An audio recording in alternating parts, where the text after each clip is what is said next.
Bonjour à tous, ravi de vous retrouver dans ce nouveau numéro d'Hebdo Afrique. Notre continent est la région où la prévalence de l'insécurité alimentaire est la plus forte. Comment y remédier? Comment faire pour que l'Afrique, à travers son agriculture, nourrisse elle-même ses propres enfants? Le coordonnateur de l'Organisation des Nations Unies pour l'alimentation et l'agriculture en Afrique australe, Patrice Talatakoukam, sera là pour répondre à nos questions. Notre coup de cœur de la semaine nous conduira au Sénégal où la start-up de covoiturage Tokidjam connecte les salariés. Sans plus tarder, place à notre rubrique Roundup qui revient sur les faits marquants de l'actualité africaine de la semaine. Le Maroc, incontournable en matière de lutte contre le terrorisme, le ministre français de l'Intérieur l'a bien reconnu. D'ailleurs, en visite express en début de semaine dans le Royaume, Gérald Darmanin a vanté la coopération sécuritaire entre la France et le Maroc, invité par Paris à participer à la sécurisation des Jeux Olympiques et Paralympiques qui démarrent le 16 juillet prochain dans l'Hexagone. Au Niger, les militaires au pouvoir sont restés droits dans leurs bottes après avoir rompu de manière unilatérale la coopération qui les liait à Washington. Conséquence, les États-Unis ont finalement accepté de retirer leurs troupes du pays. Les Boys vont donc bientôt rentrer à la maison. Après des mois de débats au Parlement britannique, le projet de loi permettant l'expulsion vers le Rwanda de demandeurs d'asile entrés illégalement au Royaume-Uni a finalement été accepté. Un projet controversé et très critiqué par les organismes de défense des droits de l'homme. C'était tout pour ce round-up et c'est le moment d'ouvrir à présent la page invitée. Comment garantir à notre continent une certaine sécurité alimentaire? Que faire pour que l'Afrique consomme ce qu'elle cultive et vice-versa? Autant de questions au cœur de la conférence africaine de la FAO récemment tenue au Maroc. Pour y revenir, nous sommes avec le coordonnateur de la FAO pour l'Afrique australe, Patrice Talatakoukam. Bonjour et merci d'avoir accepté notre invitation. Oui, bonjour et merci de nous donner cette occasion de pouvoir échanger avec vous. Alors, nous l'avons vu, parmi les défis majeurs pour remplir nos greniers, il y a la transformation des systèmes agroalimentaires africains en milieu rural. Comment y parvenir? Et surtout, Patrice Talatakoukam, comment les adapter face au changement climatique? Il faut aller au-delà des semences traditionnelles qui ne peuvent pas assurer une meilleure production, mais qui vont permettre d'améliorer la productivité de l'agriculture.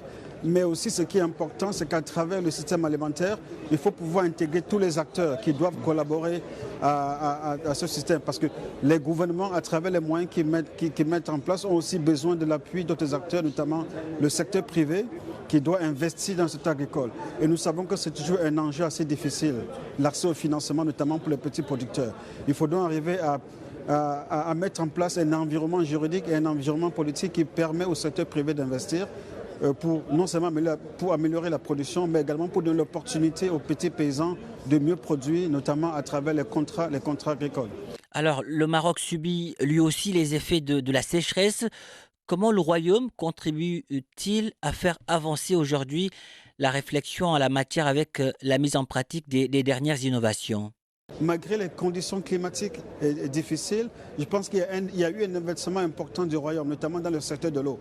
Parce que vous le savez, l'eau est une ressource importante pour le secteur agricole. Et je pense que les moyens qui ont été mis en œuvre pour la gestion des ressources de l'eau au Maroc peut être répliqué dans beaucoup de pays. Cela demande un investissement important et c'est la raison pour laquelle tout à l'heure je parle notamment de l'investissement privé. Parce que pour mettre en place ces infrastructures, il faut un lourd investissement. Et une fois qu'on arrive donc à gérer la ressource eau, cela peut permettre justement d'intensifier l'agriculture. Et je pense donc dans les conditions actuelles de changement climatique qui frappent beaucoup de pays, nous pouvons apprendre beaucoup de ce que le Maroc a fait. Et d'ailleurs, la FAO, à travers la coopération Sud-Sud, travaille déjà à ce que le Maroc puisse partager ses expériences avec un certain nombre de pays en Afrique. Patrice Talatakoukam, merci pour toutes ces précisions. Merci d'avoir répondu à nos questions. D'accord, merci beaucoup pour l'opportunité. À présent, place à notre coup de cœur qui nous conduit au Sénégal. fu ma jëm yéena ñi ma bëgg ñan la ni ma mel yéena ko waral daal ci Sénégal. Une fois sur place, nous allons pousser les portes de Tukidiam, une start-up sénégalaise qui s'est lancée sur les routes du covoiturage. Cette jeune pousse connecte les salariés partageant le même trajet du domicile au lieu de travail. L'homme derrière cette belle idée s'appelle Khadim Bambaao et tout est parti de l'une de ses vacances au Sénégal alors qu'il était étudiant en France. Ensemble, nous l'écoutons. Les raisons étaient très simples, hein, papa. C'est à l'issue de mes vacances que j'avais vraiment identifié des problématiques réelles en termes de mobilité. Et il passe en moyenne plus de 2 heures aller, 2 heures retour pour un salarié de la banlieue au centre-ville. Et on imaginait et on regardait aux abords de la route plus de milliers de salariés qui attendaient de trouver des moyens de transport pour se rallier en fait, à leur domicile ou à leur lieu de travail.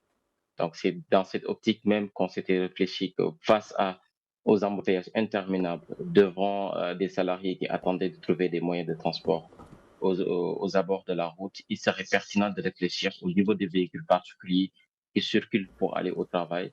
Quelle est la pertinence de pouvoir occuper ces places libres pour permettre aux salariés de pouvoir avoir une mobilité plutôt intelligente par rapport à leur déplacement au quotidien.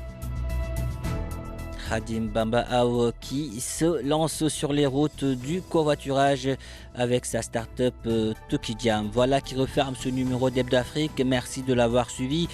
On se donne rendez-vous la semaine prochaine, toujours sur Média.